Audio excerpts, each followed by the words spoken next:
Bonjour à tous, aujourd'hui vidéo pour vous faire part de mon avis sur le dernier Hellboy, hein, The Crooked Man.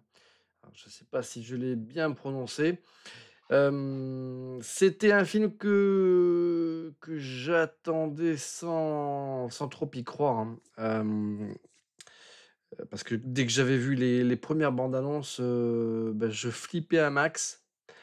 Pourtant, ce qui me séduisait dans ce projet, c'est que c'était l'adaptation d'un comics, complètement ouf de Mike, Mignola, hein, et puis dessiné par, voilà, Richard Corben, voilà le grand Richard Corben, hein. C'était une mini-série là en 3 numéros là qui est sortie en 2008 et c'est vrai que, c'était voilà voilà, c'était un sacré comics, hein. C'est un comics qui est devenu culte, l'une des aventures de Hellboy voilà les plus cultes, hein, et en même temps, c'était une histoire qui se prêtait à quelque chose de un peu plus intimiste, donc le fait que ce soit une production à petit budget, en tout cas pour une adaptation comme celle du Crooked, c'était pas forcément gênant. Alors avant de parler de ce film-là, je me suis, voilà, j'avais commencé il y a quelques années, le Hellboy 3, hein, le film, de Neil Marshall, hein, qui était un reboot, et non pas la suite des films réalisés par Guillermo del Toro. Donc c'est un film qui à l'époque, voilà, que j'avais commencé et je l'avais sans doute, amorcé, dans de mauvaises dispositions. Je pense qu'à l'époque, voilà, je n'avais pas moi fait le deuil, d'un Hellboy 3 réalisé par Guillermo del Toro, hein, et toujours interprété par, Ron Perlman, hein, pour le rôle titre. Et du coup, voilà, quand le film, de Neil Marshall est sorti et beh, j'avais un appris déjà voilà, j'avais cette déception, j'avais cet a priori et puis voilà, encore un reboot, remake, de quelque chose qui existait déjà et qui fonctionnait très, très bien et voilà, ce ras-le-bol de devoir me retaper encore une nouvelle fois les origines d'un personnage, donc voilà, je l'avais, abordé dans des mauvaises dispositions. En plus, les critiques étaient vraiment pourraves sur le film de Neil Marshall et du coup, quand je l'avais lancé, je me voilà, déjà j'avais un gros a priori, je m'étais endormi et puis je m'étais dit: «Bon allez, je le reprendrai un de ces 4» et finalement, il est resté sagement, dans son coin, pendant quelques temps, hein, puisque, le temps passe vite, mais, voilà, le Hellboy 3 de Neil Marshall est déjà, voilà, sorti en 2019, hein, donc il y a à peu près 5 ans, donc, c'est vrai que le temps passe à une vitesse incroyable et donc là, avec ce nouvel Hellboy qui est sorti, je me suis dit: «Bah mince, quand même si c'est pas la suite du film de, Neil Marshall, je vais quand même, allez, d'abord, regarder l'opus numéro 3». Le temps a passé, j'ai fait mon deuil des films de Guillermo del Toro et je vais l'appréhender, voilà, voilà, plus on va dire avec un peu plus de neutralité et de bienveillance et finalement, j'ai passé un super moment sur le film de Neil Marshall, hein.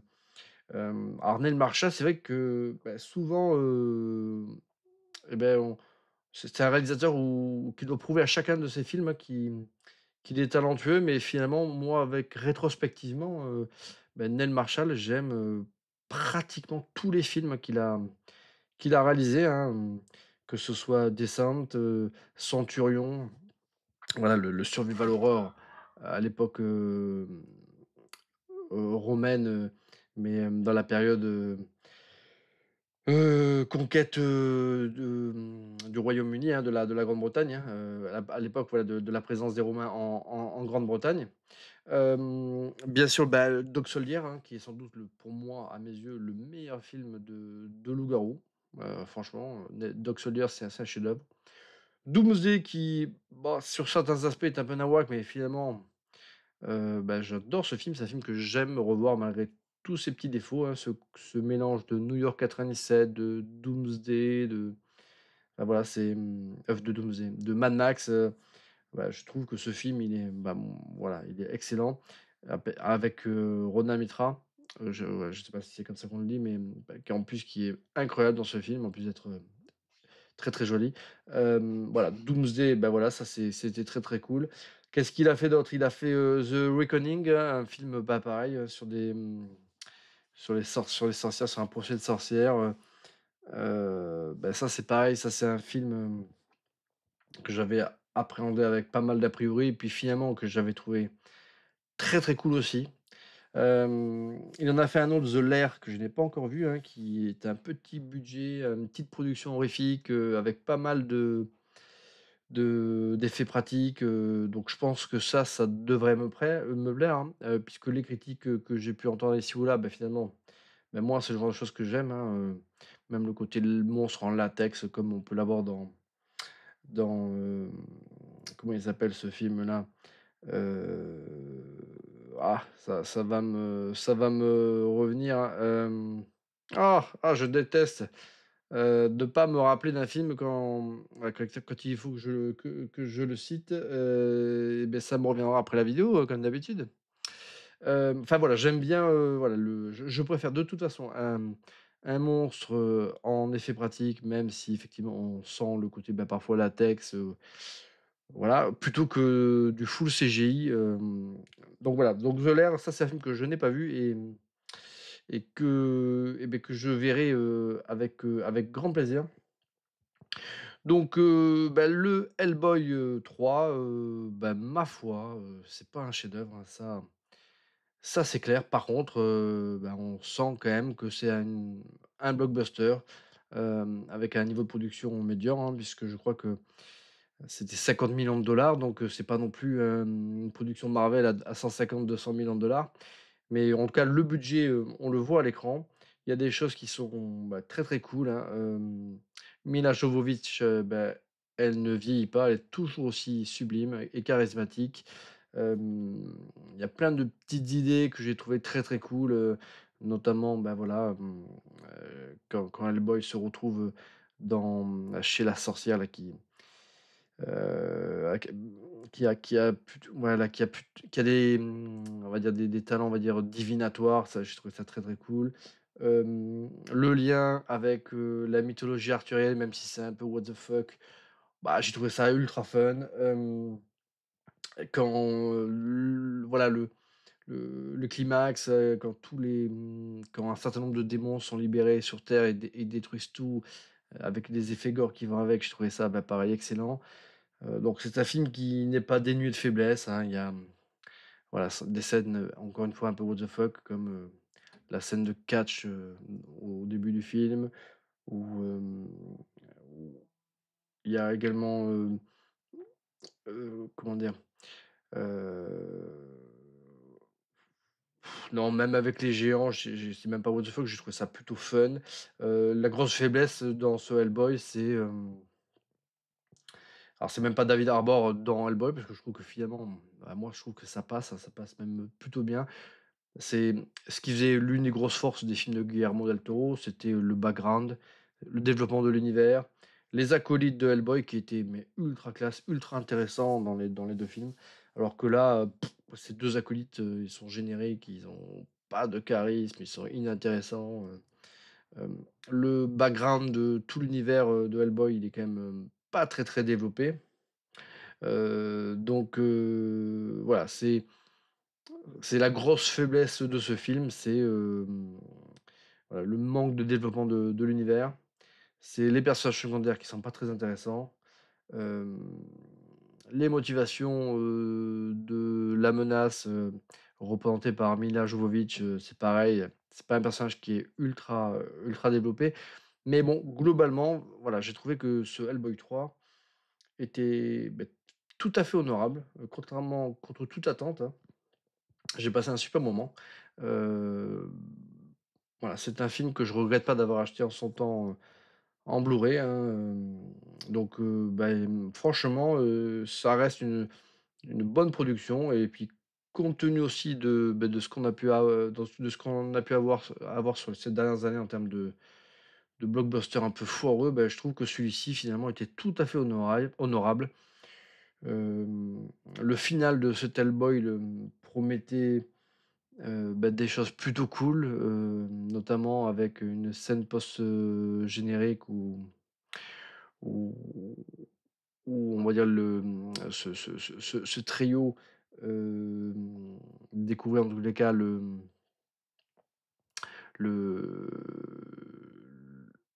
le laboratoire où est emprisonné Abe Sapiens, hein, donc voilà. Je trouvais que ce film-là, contre toute attente, était très, très honorable donc Hellboy 3 de Neil Marshall, finalement, c'est un film qui est, tout à fait satisfaisant et pas la purge, comme je le pensais, comme j'ai pu le croire aussi et comme j'ai pu l'entendre ou le lire ici ou là. Voilà, c'est pas du niveau des films de Guillermo del Toro, ça c'est certain, mais ça reste une grosse production avec plein de scènes, plutôt sympas, un Hellboy qui est plutôt cool, hem, un développement par contre, ce que j'ai aimé, c'est le développement, voilà, de ses origines, de sa mère, du monde démoniaque, enfin, il y a voilà, il je trouvais que c'était plutôt pas mal. Voilà, bon après encore une fois, ce qui manque, c'est vraiment tout l'univers de Hellboy qui est un petit peu quand même, effacé par rapport à ce qu'on avait pu déjà voir dans les films de Guillermo del Toro. Les acolytes qui sont inintéressants au possible et si la menace effectivement avait été un peu mieux, on va dire enfin pas incarnée, mais, heu, voilà, traitée différemment. Là, c'est vrai que on pas les voilà, Mila Jovovich n'est pas bien exploitée dans le film, bien que, j'ai aimé, ce second degré qu'il pouvait y avoir avec ce personnage. Et même, pour le coup, son acolyte à elle, qui ressemble à un sbire de Shredder dans les Tortues Ninja, j'ai trouvé que, voilà, franchement, ça passait. Heu, Ce côté fun m'a pas dérangé. Je trouve que, ça convient très bien à cette, vision là de Hellboy, comme on pouvait d'une certaine manière aussi l'avoir dans les films de Guillermo del Toro. Donc pour en revenir à Hellboy: The Crooked Man, hein, le qui est, une nouvelle incarnation, itération là du personnage, hein, donc c'est, un un reboot, hein, donc là on est sur une production qui est toute petite, hein, c'est je crois quelque chose comme 20 millions de dollars, donc c'est vraiment que dalle. C'est un film qui a été tourné, principalement dans les pays d'Europe de l'Est et ça se voit d'ailleurs, hein. Le film est censé se dérouler dans les Appalaches américaines, mais voilà, ça saute aux yeux qu'on se situe pas du tout, dans cette contrée. Hem, alors je vais le dire de suite, hein, Hellboy: The Crooked Man, on dirait un fan film. Il a tout du fan film. Hem, alors, le film de Neil Marshall, Hellboy 3, on peut ou pas, heu, convenir que c'est un film honorable. Il y a une chose, sur lequel, il est difficile de s'opposer, c'est sur le fait que ça ressemble quand même à un film cinéma et on sent quand même qu'il y a un minimum de budget et donc en tout cas, ça se voit à l'écran que c'est une grosse production. Dans The Crooked Man, on dirait véritablement un fan film, je ne sais pas si quelqu'un a vu, des fan films sur l'univers du Seigneur des Anneaux comme, The Hunt for Gollum, entre autres ou d'autres. Ben ça, The Crooked Man, ça ressemble à ça. Ça ressemble à un fan film, que ce soit dans, la photographie, dans le jeu des acteurs, on est vraiment dans le film d'amateur. D'un autre côté, le réalisateur, c'est Brian Taylor. Brian Taylor, c'est celui qui a commis,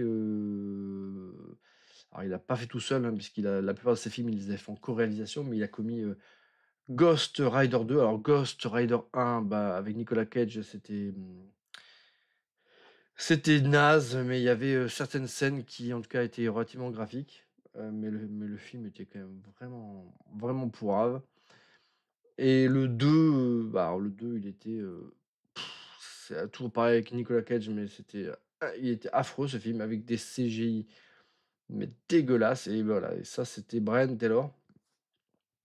Alors il a fait également une série, qui est sortie sur Netflix qui s'appelle Happy, qui elle par contre était très, très cool, pareil avec un son de second degré, une série relativement trash qui était, bah, plutôt cool. Donc c'est un peu voilà, ce qui est étonnant avec ce réalisateur, c'est qu'il est capable de commettre, bah, vraiment un sombre nanar, comme peut l'être The Ghost Rider 2, heu et faire une série comme, Happy qui est une série quand même, très, très originale, donc voilà, c'est très bizarre. Alors pour ce film, dans les quelques entretiens que j'ai lus, et qu'il a donné, il disait qu'effectivement à sa connaissance, voilà, il ne connaissait pas, un film qui avait abordé le genre comme lui, il a pu le faire et c'est vrai, hein, parce que là, c'est véritablement un, ouais, c'est un bel étron, hein, The Crooked Man, hein, c'est franchement, enfin,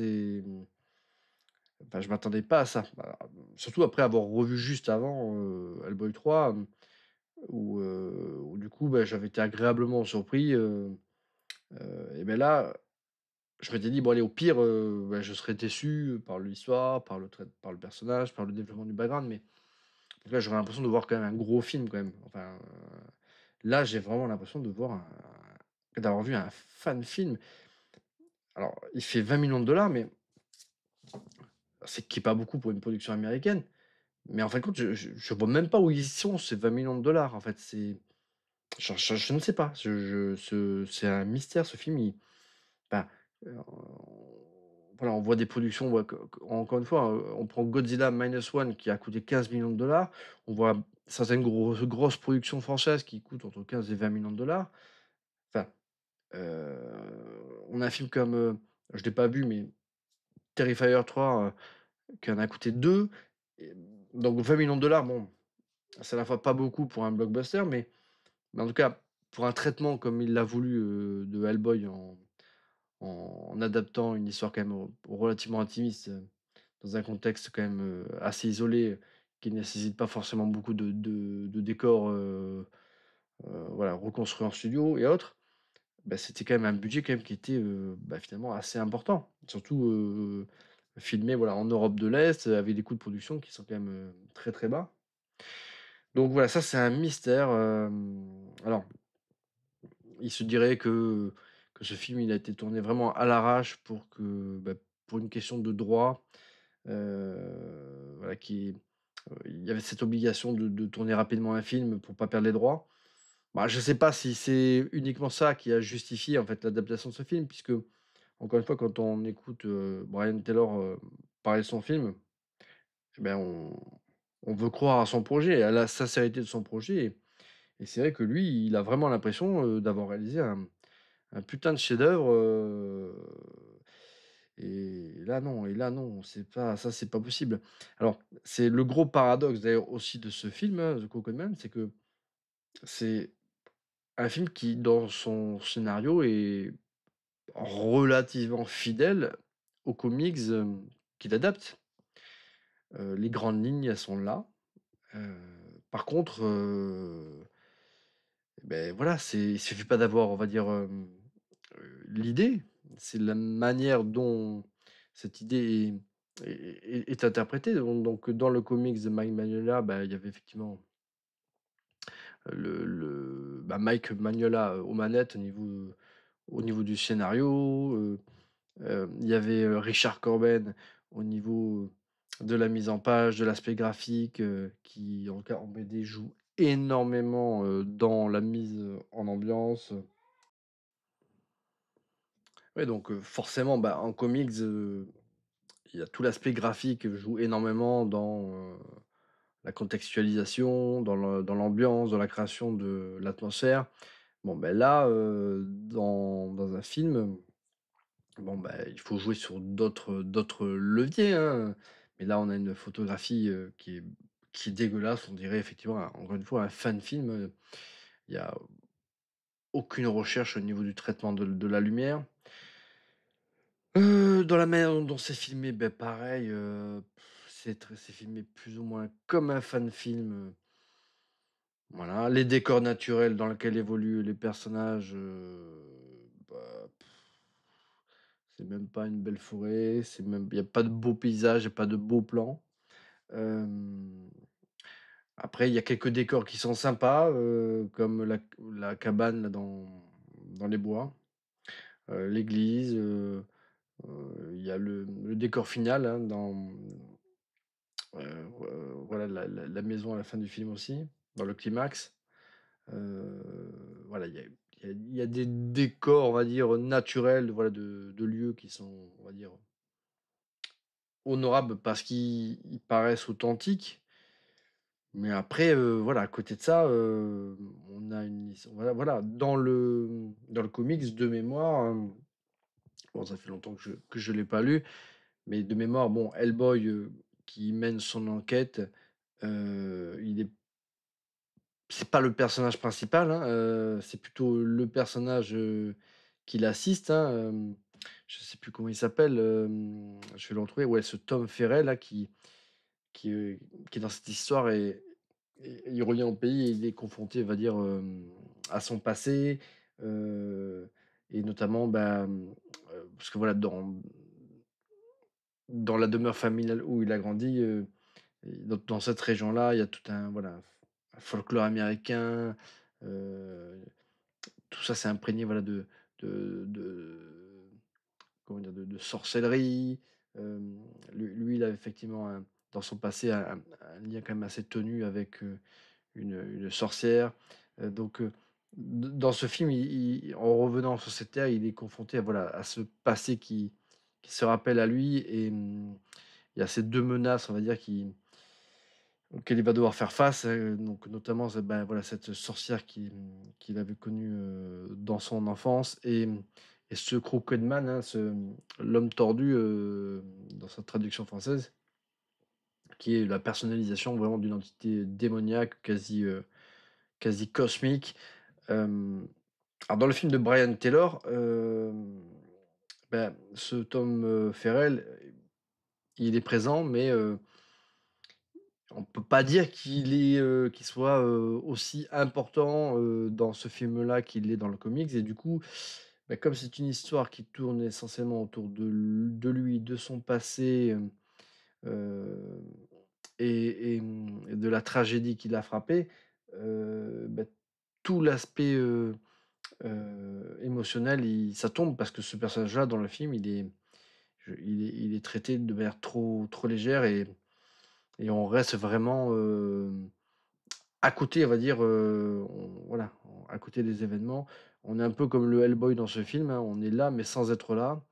On sort une vanne de temps à autre, hem, mais voilà, ça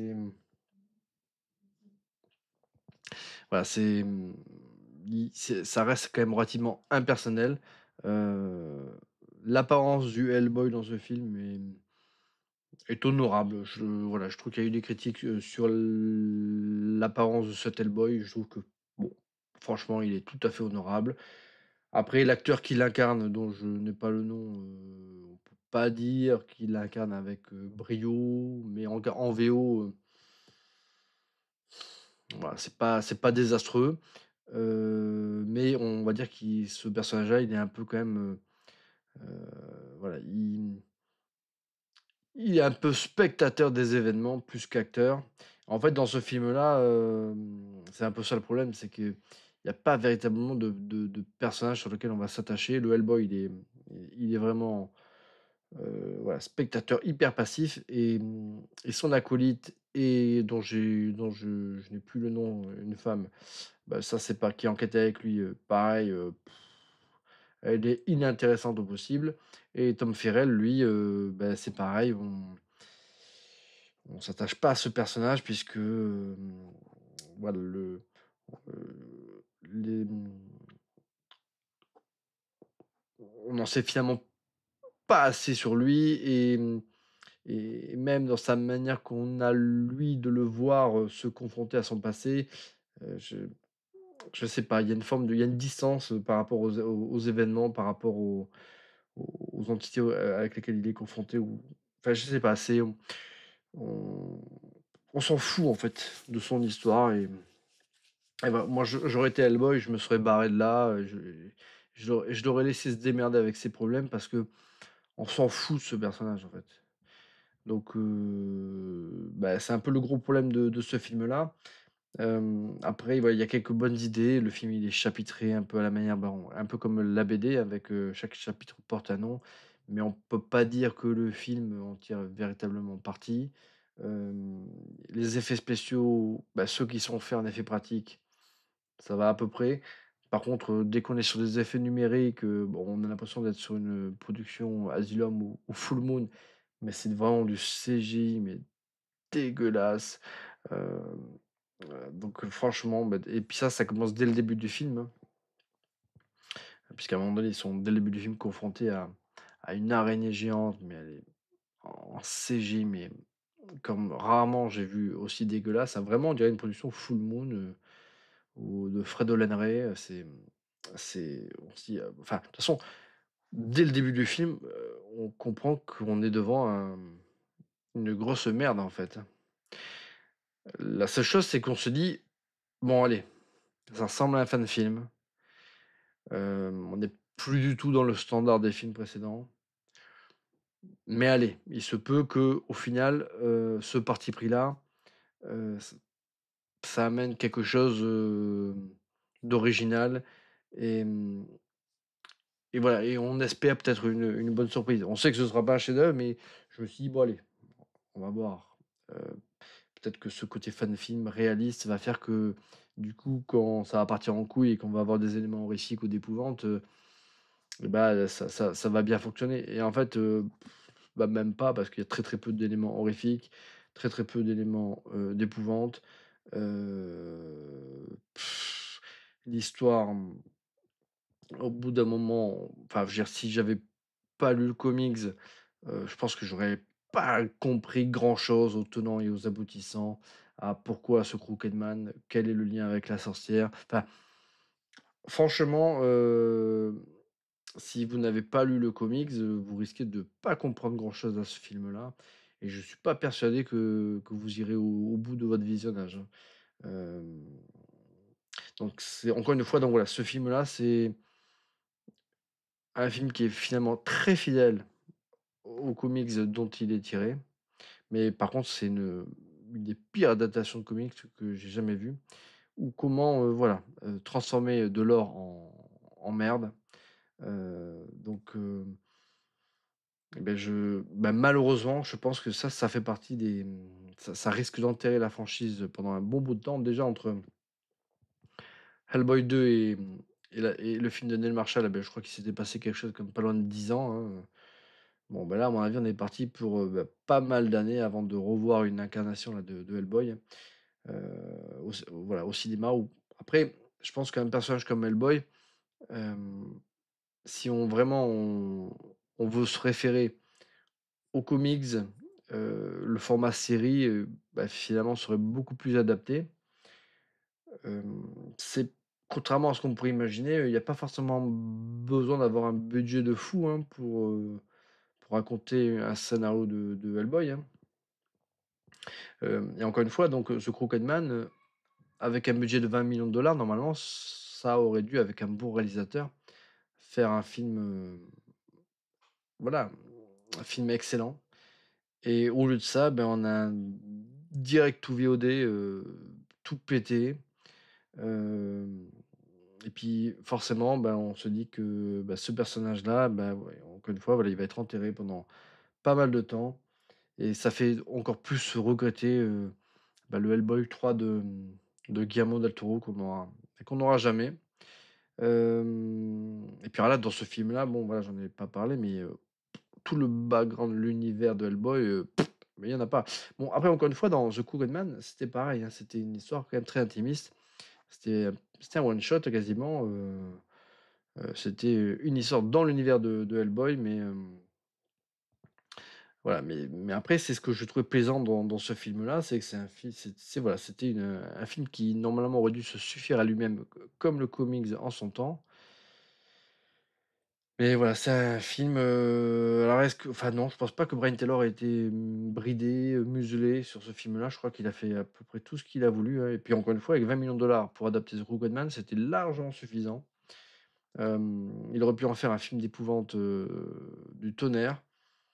En plus le Krugman, l'homme tordu dans le film, lui, finalement, il est plutôt cool. Visuellement, il est plutôt cool et il est très semblable à celui qu'on pouvait avoir dans le comics et je dirais même que quand le peu de fois où on le voit à l'écran, franchement, je sais même pas si on le voit plus d'une minute à l'écran, mis tout bout à bout, bah, voilà, il fait son petit effet, quoi, mais voilà, tout le reste, c'est ça parle, ça parle.